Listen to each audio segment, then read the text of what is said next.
जय प्रभु महाकाल। प्रभु महाकाल को मोर एठु कोटि कोटि प्रणाम।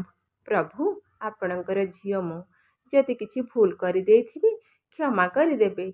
आपणक पाखरे मोर एतिकी गुहारी। ए संसार रे जेते लोक अछंती जिए जोठी भी अछंती समस्ते निरोग और सुस्थ थांतु। काहारे किछि क्षति न हो।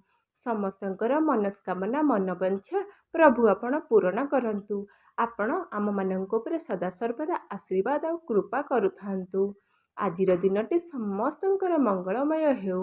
आपण माने समस्ते प्रभु महाकालंकर बेश दर्शन करी प्रभु को गुहारी जणांतु। निजर मन कथा जणांतु। हृदय भक्ति भरा प्रणाम भी जणांतु। देखिबे आपणकर सबु कष्ट सबु प्रोब्लेम को प्रभु ठीक कर देबे।